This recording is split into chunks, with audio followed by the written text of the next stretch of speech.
Tim Avatar Polres Manokwari berhasil mengungkap kasus pencurian 11 unit kendaraan roda 4 di wilayah Manokwari, Biak, dan Kabupaten Teluk Bendama. Memiliki panjang garis pantai 165 km membuat Kabupaten Tambrau, Papua Barat siap mengembangkan industri perikanan.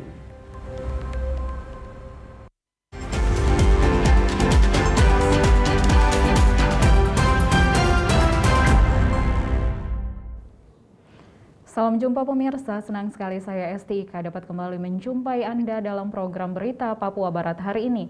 Sejumlah informasi di Papua Barat akan kami hadirkan untuk Anda.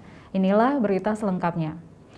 Pemirsa, tim Avatar Polres Manokwari berhasil mengungkap kasus pencurian 11 unit kendaraan roda 4 di wilayah Manokwari, Biak, dan Kabupaten Teluk Wandama dengan mengamankan satu pelaku yang merupakan seorang wanita. Polres Manokwari menggelar press release terkait pencurian kendaraan mobil di wilayah Manokwari, Kabupaten Biak, dan Teluk Wandama yang berlangsung Senin 13 September 2021 di halaman Mapolres. Kapolres Manokwari AKBP Dadang Kurniawan Winjaya mengatakan, satu tersangka penjualan mobil curian yang diamankan merupakan seorang wanita berinisial EY umur 31 tahun yang berdomisili di Jalan Brawijaya, Kabupaten Manokwari. Kapolres menyebutkan awal mulanya EY menjalankan aksinya dengan menyewa rental mobil pada bulan Februari tahun 2021 lalu. Selanjutnya mobil-mobil tersebut dijual ke Kabupaten Biak, Papua sebanyak 8 unit dan 1 unit kendaraan dijual ke Teluk Wandama termasuk 8 kendaraan lainnya di Manokwari. Awalnya korbannya ada 8, awalnya sekitar bulan Februari tahun 2021 berusaha untuk merentalkan atau mengambil pinjam kendaraan dari beberapa korban, berikutnya dijual. Ada di tempat di Manokwari sendiri ataupun keluar daerah di Biak, Wandama, dan di seputaran Manokwari dan sekitarnya. 11 BP ini yang sudah terkumpul, nanti mungkin akan dikembangkan kembali. Dan juga ada korbannya, nanti sudah dihadirkan di sini, nanti dari rekan-rekan media bisa konfrontir. Untuk kendaraan ini, modus operandinya dia menyewa, dan setelah disewa beberapa hari dijanjikan, dan sambil menunggu berjalannya waktu, dia jual ke orang-orang yang dikenal melalui media sosial. Dan dijual dengan harga kisaran antara 35 juta sampai 80 juta. Jadi kalau di total, kerugian totalnya dari 11 kendaraan ini 1,3 M. Itu dari kendaraan. Nanti terus yang kedua, Kasat Reskrim Polres Manokwari Ibtu Arifal Utama mengatakan setelah menerima laporan dari sejumlah korban yang berada di Manokwari, pihaknya langsung bergerak cepat melakukan penangkapan terhadap pelaku EY pada bulan Juli 2021. Dalam menjalankan aksinya, pelaku menjual kendaraan-kendaraan tersebut di Biak dan Kabupaten Teluk Wandama berkisar di atas 35 juta rupiah dengan menjanjikan akan memberikan surat-surat kendaraan mobil kepada pembeli. Karena ada laporan dari korban, makanya kita tindak lanjuti, kita panggil, dan kemudian si tersangka datang. Pas sudah dikumpulkan bukti-bukti sudah lengkap semua, ini barulah kita lakukan penangkapan. Si siapa namanya? EY, misalnya EY. Gitu. Dari kapan hubungannya? Jadi pas didalami, si EY ini ternyata dari bulan Februari. Dari bulan Februari sampai dengan bulan terakhir bulan apa? Juni ya? Juli. Nah, bulan Juli terakhir. Sehingga ada yang dijual keluar juga.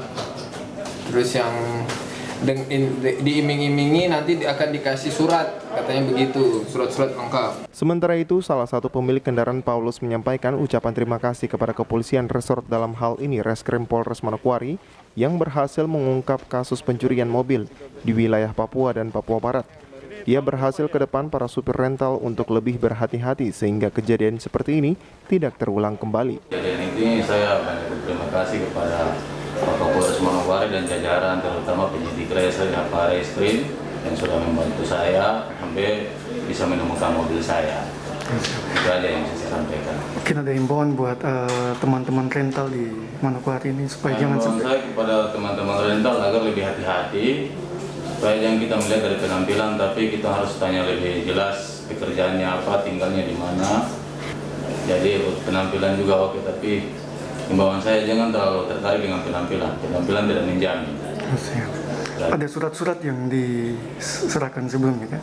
STNK STNK saja yang dikasih. Dari pelaku ini. Iya.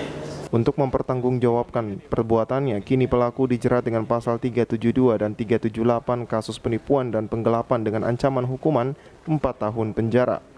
Natalindo Kerwai, TVRI Papua Barat melaporkan. Masuknya Manokwari dalam level 4, Gubernur Papua Barat meminta semua pihak harus bekerja keras, terutama dengan melakukan pelacakan kontak atau tracing kembali bagi pasien positif COVID-19.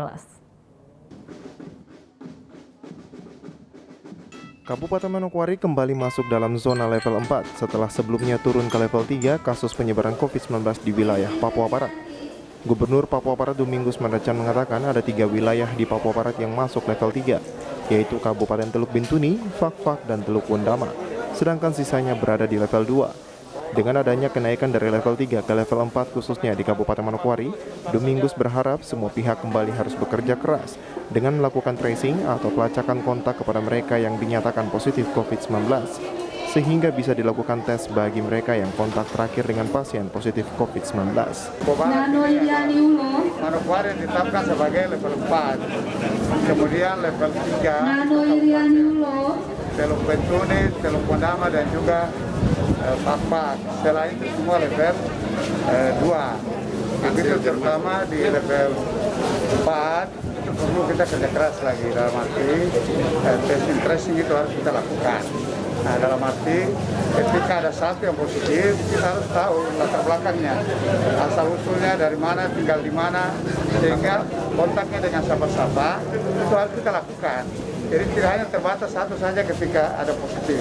Ketika satu positif kita harus ikuti telusuri juga latar belakang dan juga kontaknya dari siapa-siapa, keluarga di mana. Kita harus lakukan rapid juga. Meski Manokwari masuk dalam level 4, Gubernur Papua Barat meminta sekolah tatap muka terbatas harus segera berjalan, tetapi dengan tetap mengikuti protokol kesehatan di masing-masing sekolah, mulai dari tingkat sekolah dasar hingga perguruan tinggi di Papua Barat. Ya, ini sudah nanti secara nasional sudah dicanangkan, ya kan, bagi tatap muka terbatas, baik di siswa-siswi tapi juga di mahasiswa. Ini kita sudah harus lakukan, tapi tetap menerapkan protokol kesehatan itu. Ya. Jadi bagi saya level 4 pun kita sejalan. Yang penting kita bisa tetap menerapkan protokol kesehatan karena ya ini sudah harus mereka belajar gitu. Bapak izin Bapak, selain Kabupaten Mansel dan Manokwari Merdeka Belajar ini sudah diterapkan. Natalindo Kerewai, TVRI Papua Barat melaporkan.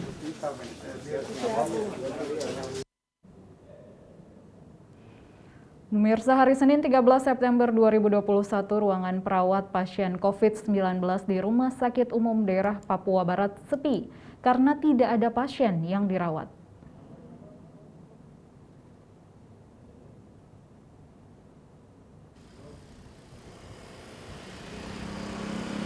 Rumah Sakit Umum Daerah Provinsi Papua Barat sebagai salah satu rumah sakit yang paling sering merawat pasien COVID-19 dan pernah over kapasitas karena jumlah pasien COVID-19 meningkat. Kini suasana di beberapa ruangan terlihat sepi karena tidak ada pasien COVID-19 sejak tanggal 10 September hingga 13 September 2021. Direktur Rumah Sakit Umum Provinsi Papua Barat Dr. Arnold Tiniap saat diwawancarai mengatakan pasien terakhir yang dirawat pada hari Kamis sebanyak 5 orang. Setelah dilakukan tes semuanya negatif. Sejak hari Jumat hingga hari Senin tanggal 13 September 2021, sudah tidak ada pasien COVID-19 yang dirawat di Rumah Sakit Umum Daerah Provinsi Papua Barat. Ya baik, terima kasih. Jadi kalau untuk per hari ini, itu pasien kita nol. Sebenarnya sudah dari 4 hari lalu, dari mulai hari Jumat, Sabtu, Minggu, Senin.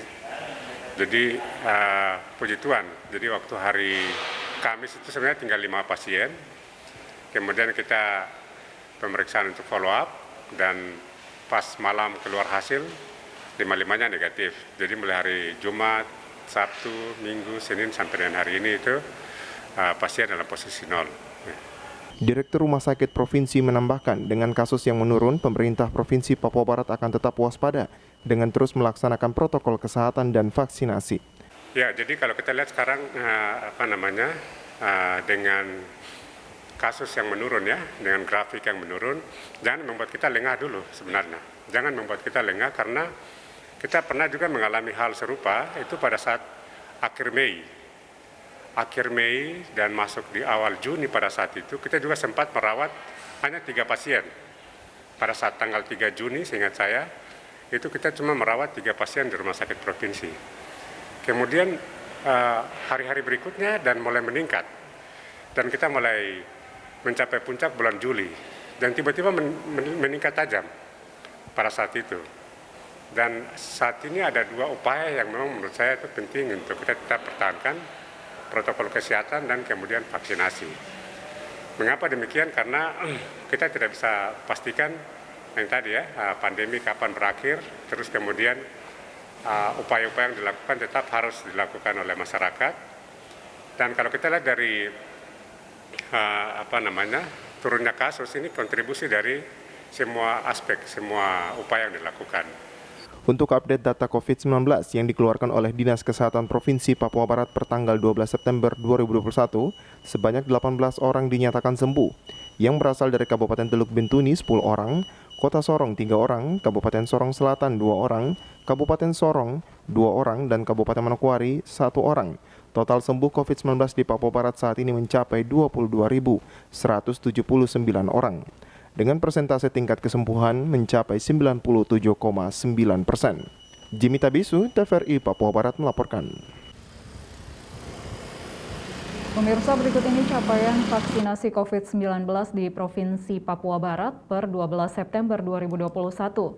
Untuk dosis pertama mencapai 27,8% dan dosis kedua mencapai 16,4%.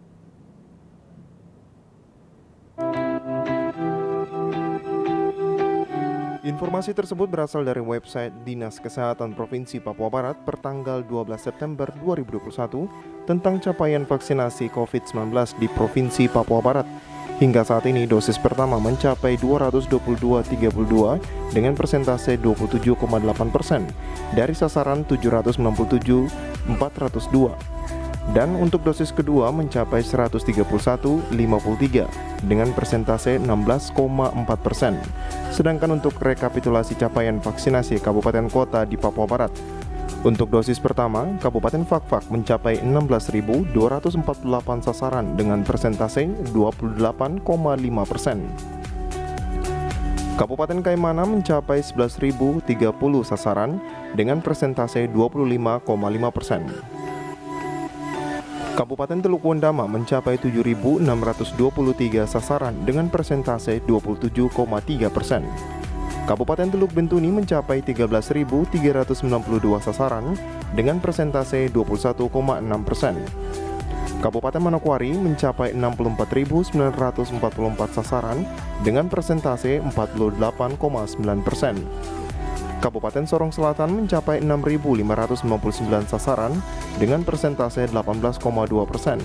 Kabupaten Sorong mencapai 22.177 sasaran dengan persentase 26,3%. Kabupaten Raja Ampat mencapai 11.603 sasaran dengan persentase 27,0%. Kabupaten Maibrat mencapai 1.637 sasaran dengan persentase 5,1%. Kabupaten Tambrau mencapai 890 sasaran dengan persentase 4,4%. Kabupaten Manokwari Selatan mencapai 6.706 sasaran dengan persentase 26,3%. Kabupaten Pegunungan Arfak mencapai 117 sasaran dengan persentase 0,4%. Kota Sorong mencapai 59.066 sasaran dengan persentase 29,0%. Sedangkan untuk dosis kedua, Kabupaten Fakfak mencapai 8.820 sasaran dengan persentase 15,5%. Kabupaten Kaimana mencapai 6.633 sasaran dengan persentase 15,3%. Kabupaten Teluk Wondama mencapai 4.626 sasaran dengan persentase 16,6%. Kabupaten Teluk Bintuni mencapai 7.475 sasaran dengan persentase 12,0%. Kabupaten Manokwari mencapai 38.432 sasaran dengan persentase 29,0%. Kabupaten Sorong Selatan mencapai 3.667 sasaran dengan persentase 10,2%. Kabupaten Sorong mencapai 13.317 sasaran dengan persentase 15,8%.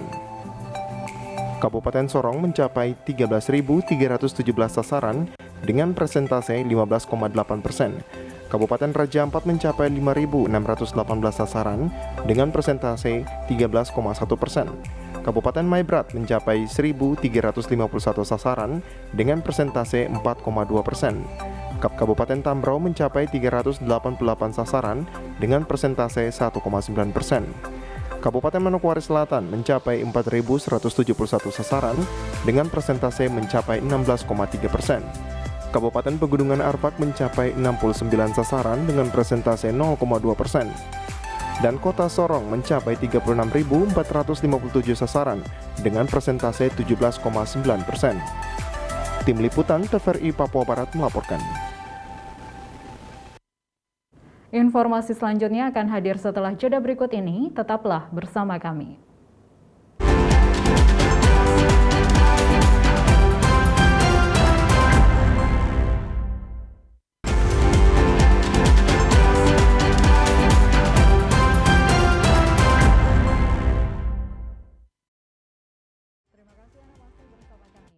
Pemirsa, memiliki panjang garis pantai 165 km, membuat Kabupaten Tambrau, Papua Barat kini menjadi fishing ground terbesar dan siap mengembangkan industri perikanan. Bupati Tambrau, Gabriel Asem, saat diwawancarai TVRI di Dermaga Laut Sausapor Minggu kemarin. Bupati menjelaskan ini adalah cikal bakal Kabupaten Tambrau dalam mengembangkan sektor perikanan laut, mengingat potensi Laut Tambrau sangat besar. Bupati menambahkan pada Selasa 14 September 2021 akan dilakukan launching perdana perikanan dan sudah banyak mitra yang turut mendukung program pemerintah Kabupaten Tambrau. Hari Selasa ini kan kita launching perdana untuk pengembangan industri perikanan ya, Gerbang Pasifik. Jadi ini cikal bakal ya. Bagaimana kita kembangkan industri perikanan di Tambrau ini, karena memang kita yang punya potensi. Kita punya fishing ground terbesar ya. Nah, garis pantai ini dari perbatasan Desa Lemkai sampai dengan Mumbrani sana itu 165 km ya. Itu garis pantai. Pak, ini kan kita akan lakukan launching perdana. Kita beritahu ke pusat dari mana-mana bahwa kami sudah mulai untuk pengembangan industri perikanan ini, dan teman-teman mitra sudah banyak yang mendukung. Sementara itu, Kepala Bidang Perikanan Badan Usaha Milik Daerah Kabupaten Tambrau, Paulus Talimbekas mengatakan bahwa pihaknya akan melibatkan masyarakat pesisir, khususnya orang asli Papua, untuk kemandirian ekonomi masyarakat pesisir. Orang OAP harus terlibat di dalamnya, baik di laut maupun di darat. Jadi strategi yang kita bangun adalah mengelola potensi perikanan pesisir sampai dengan di fishing ground yang ribuan meter itu ada tuna, cakalang, apalagi sama di banyak. Oleh karena itu, langkah awal yang kita lakukan dan hasilnya kita bisa lihat hari ini adalah Laut Tambrau ini tidak sama dengan laut lain. Dia punya potensi ikan kakap, ikan kerapu, dan lain-lain, bahkan lobster. Direncanakan pada Selasa besok akan dilakukan launching perikanan. Untuk itu, Bupati mengharapkan agar BUMD yang bergerak di bidang perikanan dapat menjadi mesin uang guna meningkatkan pendapatan asli daerah Tambrau. Dari Tambrau, Tim Liputan TVRI Papua Barat melaporkan.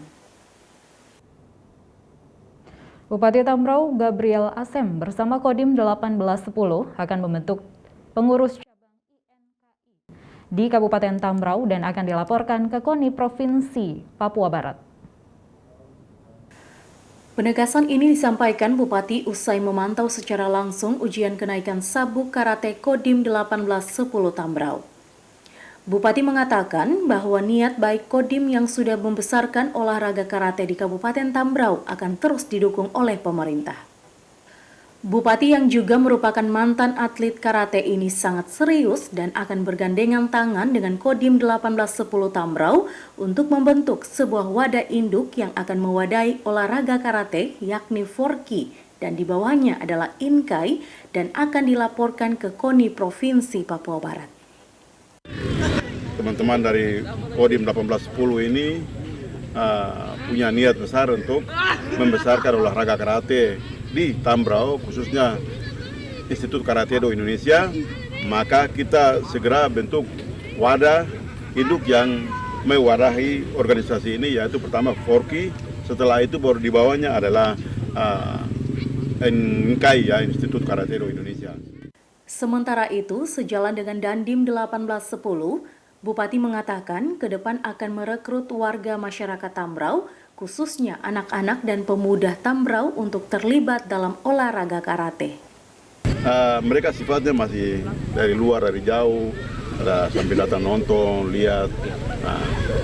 Tapi nanti lama kelamaan, nanti anak-anak muda dari masing-masing sekolah, nanti kita buat ya. Kalau sudah pengurus ini dibentuk, maka kita bagikan formulir ke masing-masing sekolah. Nanti anak-anak sekolah ini yang berminat akan mendaftarkan diri. Untuk itu, Bupati mengharapkan agar olahraga karate di Kabupaten Tambrau dapat terus berkembang guna membentuk generasi yang berprestasi dan sehat dalam seni bela diri karate. Dari Tambrau, Tim Liputan TVRI Papua Barat melaporkan. Sementara itu pemirsa, Komandan Kodim 1810 Tambrau, Letnan Kolonel Infantri Ildefonso, siap merekrut warga Tambrau untuk menjadi atlet karate.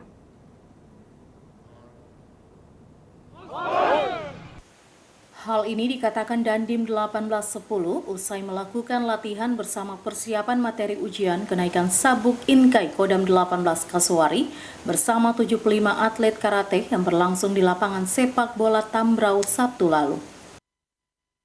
Dandim menjelaskan Inkai di Kabupaten Tambrau baru terbentuk pada pertengahan bulan Desember 2020, sehingga untuk langkah awal yang direkrut adalah prajurit TNI 1810 dan kedepannya akan dibuka pendaftaran bagi masyarakat umum di Kabupaten Tambrau.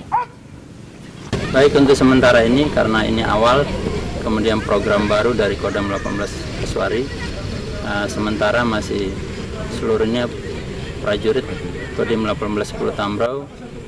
Nanti setelah ini berikutnya mudah-mudahan dari masyarakat umum maupun para pemuda di Kabupaten Tambrau ini akan terlibat. Ini terbentuknya kapan dari Komandan baru ini? Terbentuknya kapan? Saya sudah menjabat, kemudian Kodim ini sudah diresmikan kurang lebih 9 bulan. Diresmikan pada tanggal 14 Desember 2020. Di sela-sela latihan persiapan ujian kenaikan sabuk, Dandim juga berpesan kepada seluruh prajurit TNI untuk selalu mengayomi masyarakat dengan melakukan pendekatan secara humanis karena TNI adalah bagian dari rakyat dan untuk rakyat, khususnya masyarakat Tambrau. Tim Liputan TVRI Papua Barat melaporkan. Kehadiran Kodim 1810 di Tambrau sangat membantu pemerintah tidak hanya bertugas untuk menjaga keamanan, namun TNI sering berperan aktif untuk membantu masyarakat. Hal ini disampaikan Bupati Tambrau Gabriel Asem usai melihat secara langsung ujian kenaikan sabuk karate di lingkup Kodim 1810 Tambrau. Menurut Bupati, selama ini pihak TNI sangat berperan aktif di beberapa distrik dan kampung di Kabupaten Tambrau. Tidak hanya menjaga keamanan, Bupati Gabriel Asem mengatakan kehadiran bukan hanya untuk menjaga keamanan, namun keterlibatan TNI di Kabupaten Tambrau sangat dirasakan oleh masyarakat. Selama ini kita berkoordinasi cukup baik. Dalam kegiatan-kegiatan apapun selalu kita libatkan teman-teman dari TNI dan saya merasa terbantu sekali dengan kehadiran TNI khususnya Kodim 1810 di Tambrau ini untuk membantu pemerintah daerah. Hal-hal yang sebenarnya kita sendiri tidak bisa mampu lakukan, kita bisa minta teman-teman dari TNI untuk ikut membantu. Bupati juga menghimbau kepada masyarakat untuk tidak terpancing dan percaya pada setiap informasi yang berkembang, apalagi informasi tersebut bersifat hoaks. Dari pantauan tim TVRI di beberapa kampung dan distrik Sausapor, terlihat jelas bahwa situasi sangat aman. Hal ini dibuktikan dengan aktivitas masyarakat yang berjalan seperti biasa dan tidak terpengaruh dengan isu-isu yang berkembang pasca kejadian di Kabupaten Maibrat beberapa waktu lalu. Dari Tambrau, Tim Liputan TVRI Papua Barat melaporkan. Informasi selanjutnya akan hadir setelah jeda berikut ini. Tetaplah bersama kami.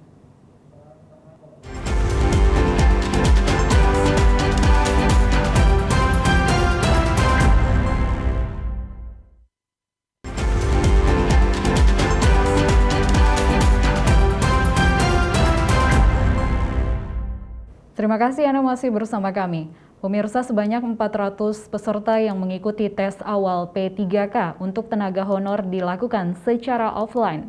Bertempat di SMA Negeri 01 Manokwari, peserta tes ini dibagi menjadi 2 sesi.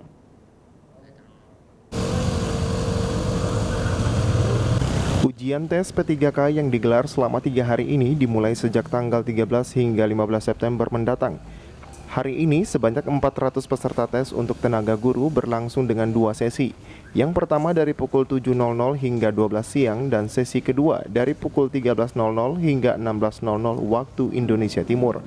Hal ini dilakukan dengan menggunakan protokol kesehatan yang ketat, yakni sehari sebelum peserta mengikuti tes diwajibkan untuk menunjukkan hasil swab antigen.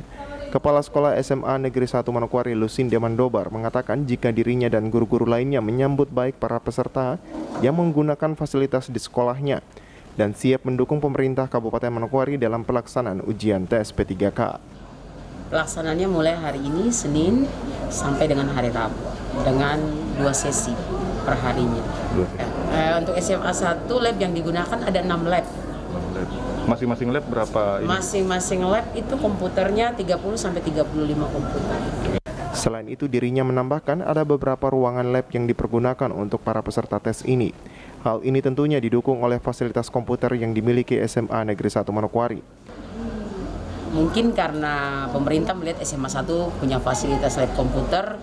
Yang saat ini kami punya lab komputer ada 6.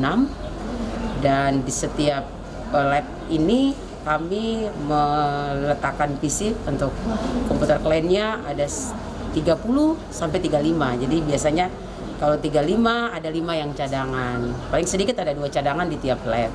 Mungkin itu lalu fasilitas internet di kami juga sudah sangat baik sehingga mungkin salah satu yang menjadi penilaian dari pemerintah sehingga kami dipilih sebagai tempat pelaksanaan seleksi pegawai dengan perjanjian kerja pada saat ini. Seperti yang diketahui, pemerintah Provinsi Papua Barat mengajukan usulan sebanyak 1.605 tenaga guru calon pegawai pemerintah dengan perjanjian kerja atau P3K ke Kemenpan RB. Hal ini diharapkan dapat memenuhi kebutuhan guru di Papua Barat. Putra Arianto, TVRI Papua Barat melaporkan. Pelaksanaan seleksi pegawai pemerintah dengan perjanjian kerja P3K Jabatan Fungsional Guru tahun 2021 di Kabupaten Maibrat, Papua Barat dialihkan ke Kota Sorong karena minimnya fasilitas pendukung seperti jaringan internet dan listrik. Hari ini serentak di Papua Barat pelaksanaan seleksi pegawai pemerintah dengan perjanjian kerja atau P3K Jabatan Fungsional Guru tahun 2021 dilaksanakan. Khusus untuk Kabupaten Maibrat, seleksi P3K guru ini dialihkan ke Kota Sorong yakni di SMA Negeri 1. Kepala Dinas Pendidikan dan Kebudayaan Kabupaten Maibrat Cornelis Kambu mengatakan, dari kuota P3K guru sebanyak 109, namun yang terdaftar baru 96 orang sementara yang lolos seleksi administrasi mencapai 66 orang yang mengikuti tes P3K saat ini.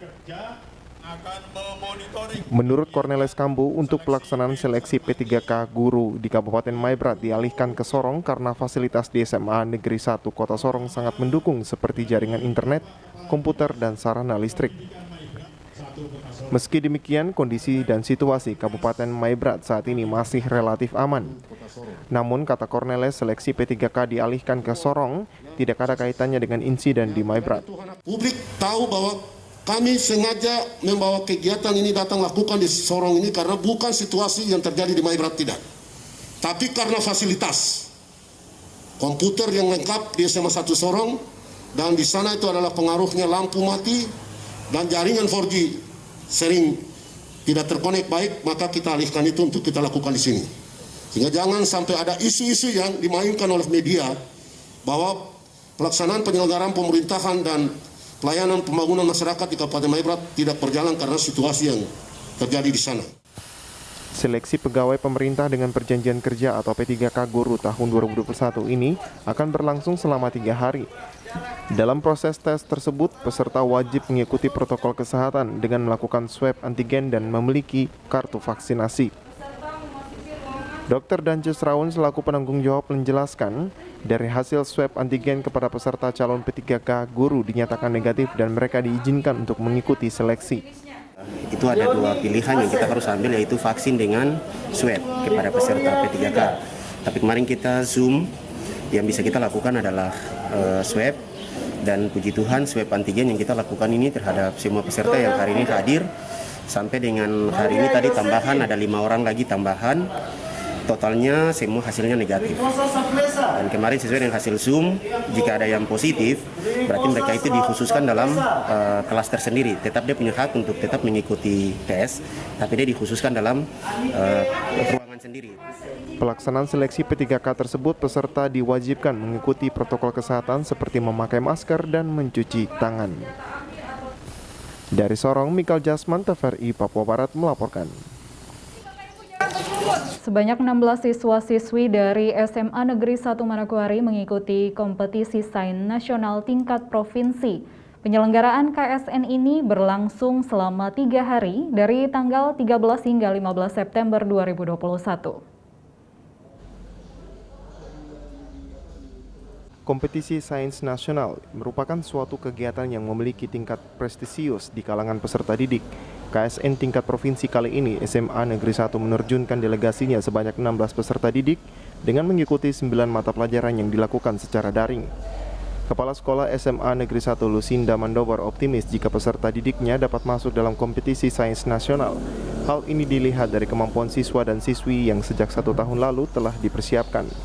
Ya, hari ini kami di SMA Negeri 1 mengikuti KSN atau kompetisi sains nasional yang sebelumnya kita kenal dengan Olimpiade Sains. Seleksi tingkat provinsi, anak-anak kami yang terpilih yang awalnya di seleksi tingkat kabupaten ada 27 orang. Dari 27 orang itu ada 16 orang yang lolos untuk masuk pada tahap seleksi berikutnya tingkat provinsi. Hari ini, mulai hari ini ke depan mereka akan mengikuti seleksi tingkat provinsi secara virtual. Jadi mereka live streaming dari sekolah. Dan pembimbingan sudah kami lakukan selama kurang lebih 1 tahun, di mana tiap mata pelajaran ada 3 guru yang bertanggung jawab sebagai pembimbing, sehingga ada pertemuan secara virtual maupun secara tatap muka, tergantung dari apa berat materi yang akan disampaikan kepada anak-anak. Nah, untuk ini semua ya kita membagi karena waktunya bersamaan, jadi tetap ada Bapak Ibu guru yang sebagai pembimbing yang akan menjadi pengawas pelaksanaan tes. Kami berharap ya anak-anak kami bisa lolos mewakili Papua Barat ke tingkat nasional. KSN 2021 kali ini dilaksanakan berbasis komputer dengan moda ujian semi online. Hal ini dilakukan karena masih suasana pandemi COVID-19. Selain itu, KSN ini diselenggarakan oleh Pusat Prestasi Nasional Kemendikbud tiap tahunnya. Putra Arianto, TVRI Papua Barat melaporkan. Informasi tadi sekaligus menutup jumpa kita dalam program Berita Papua Barat hari ini. Kami tetap mengajak Anda untuk mencegah penyebaran COVID-19 dengan cara memakai masker, mencuci tangan pakai sabun dengan air yang mengalir, menjaga jarak, menjauhi kerumunan, serta membatasi mobilitas, dan bersedia divaksin sesuai kebijakan pemerintah. Indonesia pulih karena aku, Indonesia pulih karena kamu, Indonesia pulih karena kita. Dan mewakili kerabat kerja yang bertugas, saya STIK mengucapkan terima kasih dan sampai jumpa.